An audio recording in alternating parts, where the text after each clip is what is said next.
Retour sur le plateau de votre émission Émergence, deuxième partie. Mon invité depuis la première partie, Epiphane Kodjo-Tolofon, il est entrepreneur et directeur général de Hope Partners. Et nous parlons bien sûr de ce que cette entreprise-là fait, sa proposition en ce temps de crise, surtout crise sanitaire, et les propositions celles-là, et les jeunes entrepreneurs, comment ils font face bien sûr à cette crise-là, comment ils le traversent en cette période aussi délicate à travers le monde entier.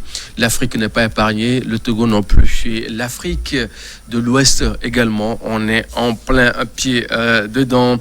Et nous évoquons bien sûr ces propositions-là que vous aurez peut-être proposées à l'État dans le but de soulager un peu le besoin entre-temps du centre hospitalier qui devait accueillir les cas positifs enregistrés au Togo. Mais vous l'avez dit que c'est peut-être une gestion rationnelle des acquis qu'on a d'abord avant de penser aux nouveautés, ce qui avait fait que vous n'avez pas pu avoir à proposer quelque chose allant dans ce sens. Nous allons nous intéresser bien sûr à l'entrepreneuriat dans tout son ensemble. Quand on dit l'entrepreneuriat, qu'est-ce que ça vous dit dans tout son ensemble? L'entrepreneuriat, c'est... moi, je dis souvent que l'entrepreneuriat, c'est de prendre ce qui existe déjà et lui apporter juste une touche de génie, créer de la valeur pour votre communauté et se faire rémunérer en contrepartie, quoi. C'est comme ça, moi, je conçois simplement l'entrepreneuriat. Ce n'est pas d'aller chercher trop loin, ce n'est pas quelque chose d'inatteignable. Voilà. Et tout le monde peut être entrepreneur. Tout le monde peut être entrepreneur. Tout le monde peut l'être. Hein? Tout le monde peut l'être. Alors aujourd'hui, on sait qu'il y a pas mal de difficultés pour les entrepreneurs assis, imposés dans leur domaine, proposer quelque chose de concret. Et quand on parle des difficultés, vous en savez forcément quelque chose. Comment arrivez-vous quand même à s'en sortir en tant qu'entrepreneur que vous êtes, jeune aussi, que vous êtes également, et vous vous êtes fait entourer d'une équipe de jeunes aussi, qui des fois c'est très difficile à gérer? Merci, monsieur Levu. Ce que vous dites, c'est vrai, ce n'est pas facile. L'entrepreneuriat, ce n'est pas un long fleuve tranquille. Il y a toujours des hauts et des bas. Mais quand vous avez une vision et quand vous avez un objectif à atteindre, vous allez quand même savoir comment surmonter les difficultés. Moi, je pense que l'un des problèmes majeurs de nous les jeunes aujourd'hui, entrepreneurs, c'est que l'idée première, c'est que les gens se disent que quand on est entrepreneur, il y a l'argent dedans. Les entrepreneurs sont riches. Donc tout de suite, les gens ne se préparent pas, ils s'y lancent. Et quand ils s'y lancent, ils rencontrent les difficultés. Ils trouvent que ce sont des difficultés quasiment insurmontables. Donc moi, je pense qu'en amont, il faut se préparer, savoir qu'on va rencontrer ces difficultés. C'est vrai, l'État va nous aider. L'État nous aide déjà, ce qui nous permet quand même un temps soit peu de soulager un peu ces difficultés. Ce n'est pas facile, mais quand même, il faut être rationnel et objectif, et puis on finira par les surmonter quand même. Et aujourd'hui, quand on parle bien sûr de l'entrepreneuriat, il y a le côté financier qu'il ne faut pas perdre de vue. Exactement. On a certes des belles idées, des idées innovatrices pour proposer quelque chose aussi de cohérent, qui est convaincant, mais on n'a pas les moyens financiers pour démarrer. C'est quelque chose-là qu'on a en soi, cette valeur-là qu'on a en soi pour pouvoir faire clore ça à tous les autres. Comment vous arrivez quand même à avoir accès, bien sûr, aux différentes sources de financement pour commencer, bien sûr, ce que vous avez tant souhaité le faire? Vous avez ce art-là, ce génie-là de le proposer aux autres. C'est vrai, le problème de financement des entreprises, notamment les entreprises jeunes, est réel. Mais il faut aussi comprendre la chose. Quand vous démarrez votre entreprise, en tant que jeune. Bon, moi, je n'aime pas, permettez-moi, je n'aime pas trop le terme jeune entreprise ou bien jeune entrepreneur, parce que je ne sais pas trop ce qu'on met dans jeune, si c'est l'âge ou bien la durée de l'entreprise. Il faut dire aussi que c'est l'âge de l'entreprise. En 2 mois à peine, ça fait 1 mois, 2 mois, 6 mois, 1 an ou plus. Mais il y a des entreprises, quand on ose le dire aujourd'hui, il y a des entreprises qui ont traversé le temps, hein, plus de 1000 ans, mais qui existent toujours. Quand nous prenons certains groupes... comme Bolloré. Ouais. Ben, vous savez, ce sont des entreprises qui ont été de grandes entreprises à l'origine. Parce que la grandeur d'une entreprise, en réalité, c'est la vision qu'elle porte. Quand vous avez une entreprise dont la vision est de, je sais pas, de conquérir mon quartier, ça va toujours rester une petite entreprise. Vous pouvez même faire un siècle là-dedans. Mais quand votre vision dépasse les frontières, là, vous êtes en train de créer une grande entreprise. C'est pour cela que moi, je ne suis pas trop fan du terme jeune entreprise. C'est la vision de l'entreprise qui m'intéresse. Quand la vision est grande, l'entreprise peut être née hier, c'est déjà une grande entreprise qui est en partance ça. Donc, le problème de financement est très sérieux. Mais ce que nous devons comprendre, c'est que quand vous commencez quelque chose, quand vous commencez l'entrepreneuriat, en réalité, c'est un essai. Parce que votre idée n'a jamais été expérimentée nulle part. Donc, vous ne pourrez pas attendre un financement extérieur. Vous ne pourrez que compter sur vos propres ressources pour pouvoir vous lancer. C'est quand vous faites et que ça marche que les gens vont s'intéresser. Et quand les gens s'y intéressent, vous n'aurez même pas besoin de demander, de solliciter de financement. Les financements viendront frapper à votre porte. Et ça, je pense que beaucoup d'entre nous ne le comprennent pas comme ça. Les gens pensent que, bon, vous avez un bon projet, bien rédigé sur un papier, 0 faute d'orthographe, et puis vous allez voir un banquier, et puis le banquier vous donne l'argent. Non, ça ne fonctionne pas comme ça. Ça dit, de vous à moi, vous avez votre argent dans votre poche. Je viens chez vous, je vous dis, je veux créer une télévision. Je n'ai jamais créé de télévision. Et puis parce que j'ai donné les arguments, et puis vous allez sortir l'argent comme ça. Non. L'argent, ça ne se sort pas comme ça. C'est pas aussi facile comme ça. Hein. Ça dit que, franchement, ce que vous n'allez pas accepter. Mais commencez quelque chose pour qu'on puisse voir d'abord. Exactement. Vous voulez créer une chaîne de télé, peut-être essayer de créer une station radio d'abord. Radio, voilà. Ce qui se fait, comment vous arrivez à faire la gestion. Même radio, c'est aller commencer quelque chose sur YouTube. Pour que les gens voient, pour que les gens sachent que vous êtes bien dans, je sais pas, dans les histoires de médias. Avec vos smartphones, proposez-nous quelque chose pour qu'on puisse savoir le cœur net. Exactement. Et donc, je pense que les gens doivent revoir cet aspect. Il y a beaucoup de leviers financiers dans nos environnements. Les gens les gens, dans leur famille, ils sont prêts à mobiliser tout à l'heure 5, 6, 7 millions pour partir en Europe. Oui. Mais pourquoi ne pas mobiliser ces ressources-là pour démarrer une entreprise? On dit le meilleur est ailleurs.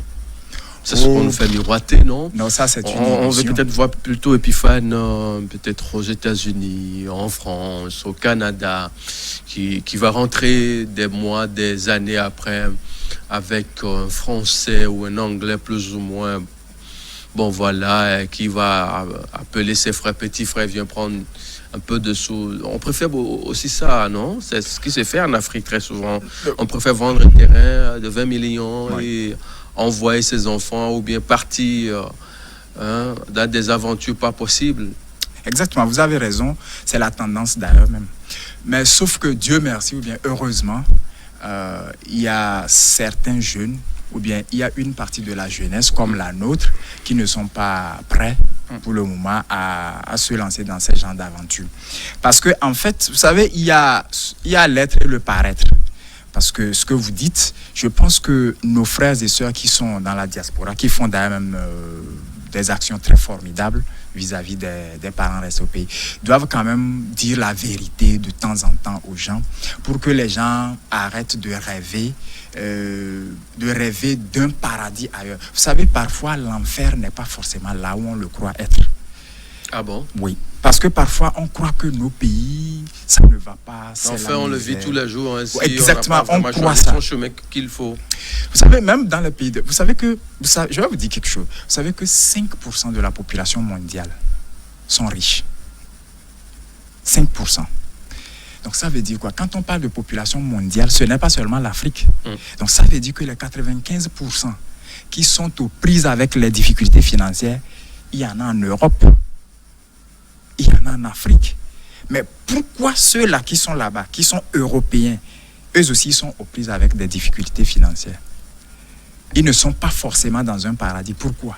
Donc vous voyez que en fait le problème là, c'est d'abord la mentalité. C'est d'abord nos mentalités. Je vais dire simplement que là où vous êtes, si vous décidez aujourd'hui que cette journée vous sera une bonne journée, elle le sera. De la même manière, quand vous décidez que cette journée sera une mauvaise journée, elle la sera. Donc la meilleure façon, moi je pense que c'est de voir la chose de manière positive. Et quand vous voyez la situation de votre pays, par exemple, de manière positive, ça vous permet de tirer le meilleur de votre pays. On ne peut pas voir tout en noir, hein? Non. Non. Il faut être quand même positif. Il faut être positif. Ça dit que cette façon... Tout n'est pas aussi noir. Exactement. Tout n'est pas aussi noir. Vous savez, moi, un jour, je discutais avec un responsable de la place et on parlait justement de la jeunesse. Et je lui disais que le fait pour certains jeunes de tout peindre en noir fait qu'ils ratent des opportunités. Par exemple, les gens sont là, les gens ne suivent par exemple pas TVT. Mais pourtant, les opportunités, c'est sur la TVT qu'on les passe. Les annonces, en tout cas, les opportunités venant de l'État passent par exemple, la TVT, Radio Lomé. Mais il y a beaucoup de gens que moi je connais qui ne suivent même pas la TVT, qui ne suivent pas ces canaux nationaux d'information. Pourquoi? Parce que dans leur tête, dans leur conscience, ils se disent que bon, ça ne va pas au Togo, il n'y a rien qui est bon, il n'y a rien qui sera bon. Tant que c'est dans ce pays je ne peux pas m'en sortir. C'est un faux problème. C'est totalement faux. Les problèmes de financement, il y en a partout, même dans les pays développés. Dans les pays développés, on ne dépose pas l'argent et puis on dit venez chercher l'argent parce que vous avez une bonne idée. Il faut quand même remplir un certain nombre de critères. De la même manière, ici aussi, je pense que quand vous faites un bon travail, vous démarrez bien votre entreprise, vous tenez régulièrement une bonne comptabilité, vous avez un bon bilan et tout, je pense que votre gestionnaire de compte, il va vous accompagner tranquillement pour que vous puissiez obtenir quand même un financement par rapport à certaines de vos activités. Mais le plus important, c'est qu'il faut démarrer quelque part. Il faut démarrer pour que les gens puissent voir comment est-ce que vous avez démarré, comment est-ce que vous évoluez. Parce que c'est ça aussi. Il faut l'historique, une bonne historique de votre structure pour que les gens puissent dire, au regard de ce que nous avons vu là, cette entreprise ira loin. C'est ça qui fait naître maintenant la confiance pour que les gens puissent vous suivre d'abord et mettre de l'argent là-dedans. Et pour pouvoir aller loin, il faut avoir une bonne base, comme vous le dites. En cette période de crise sanitaire, est-ce que vous avez des propositions ça et là à d'autres qui actuellement sont baignés dans des prêts et qui se disent mais c'est fini, on est foutu, on ne peut pas s'en sortir? Ce que vous dites, c'est vrai, j'en rencontre beaucoup qui sont dans cette situation. Il y a des gens même qui ont... Parce qu'il y a des entrepreneurs comme vous, hein, qui sont également au mieux actuellement. Exactement. Il y a des gens même qui n'ont pas vraiment cette mentalité-là de pouvoir affronter une crise, des difficultés aussi, coriaces à de certains moments de leur parcours professionnel. Vous avez parfaitement raison. J'en rencontre qui sont effectivement, qui ont ils ont des cautions bancaires dont les taux d'intérêt continuent pas à évoluer. Mais bon, vous savez, c'est tout ça là qui fait l'entrepreneuriat. C'est tout cela qui constitue l'entrepreneuriat. Ce sont ces difficultés. Quand vous arrivez à les surmonter, vous devenez automatiquement un grand entrepreneur. Et donc, qu'est-ce que moi je peux leur dire? C'est de garder la tête haute, d'être toujours positif et de prendre même cette période de crise qui nous a tous cloués, d'observer, de profiter pour travailler sur leur entreprise, pour pouvoir rebondir rapidement dès que cette période-là va passer. Parce que vous n'êtes pas sans savoir, l'entrepreneuriat, c'est quelqu'un qui rebondit vite, qui saisit rapidement les opportunités. Et tenez-vous bien, ceux qui vont réussir demain, je suis convaincu que ce sont les toutes premières entreprises qui saisiront, qui rebondiront le plus rapidement possible après cette crise-là. Après, il y a quand même une vie après Covid. Hein. Évidemment. On ne va pas perdurer dans Covid. Il y a une vie pendant Covid et il y en aura après Covid. Après Covid. Nous sommes pratiquement bien sûr à la fin de cette émission. Vous qui nous venez bien sûr de Hope Partners. Un message à l'endroit de ceux qui actuellement peut-être nourrissent des idées, des intentions allant dans votre domaine. On veut se faire de jolis bureaux, demeures. je ne sais pas, un bon nombre de choses actuellement se passent dans la tête des gens qui nous suivent. Comment vont-ils procéder? Moi, je dis à tous ceux qui nous suivent et qui sont intéressés par leur habitat, notamment les bureaux, les ateliers, les pharmacies, tout ce qu'ils peuvent installer, leur business, en fait, leur point de business, de nous approcher, que nous sommes là. Nous faisons le désir des clients. C'est ce qui est intéressant dans nos produits. Comme ce sont des produits modulaires, c'est par rapport au vouloir du client. Et donc, que ce soit le design, la taille, les dimensions, tout c'est par rapport au vouloir du client. Et ce qui est intéressant, à des prix très compétitifs, très bons. À des prix très bons. Donc, ils n'ont qu'à nous approcher, ils n'ont qu'à nous contacter au 228 93 96 97 et 88, ou bien sûr aller sur notre page Facebook, ou bien sûr notre site web www.hopepartners-int.com, ou encore nous envoyer mail contact@hopepartners-int.com.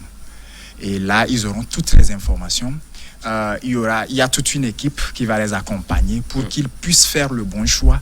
Et en l'espace de quelques semaines, ils ont déjà ce qu'ils veulent, quoi. Merci beaucoup. C'est moi plutôt qui vous remercie. C'est un plaisir de vous avoir sur ce plateau. On est convaincus de tout ce que vous dites. Les téléspectateurs actuellement qui vous ont suivi sont aussi convaincus au vu de vos détails. Là, nous vous souhaitons bien sûr un bon retour chez vous et bonne suite en cette période de crise sanitaire.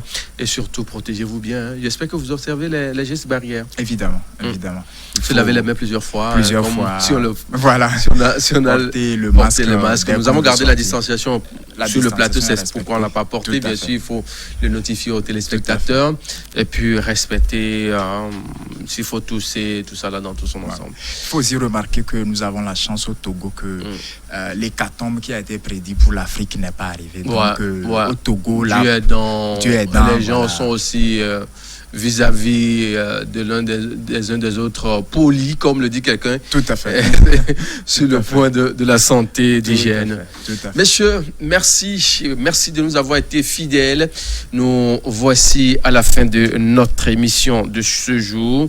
Très bonne suite de nos programmes à vous tous et que la protection divine soit et respectons les gestes barrières. À très vite.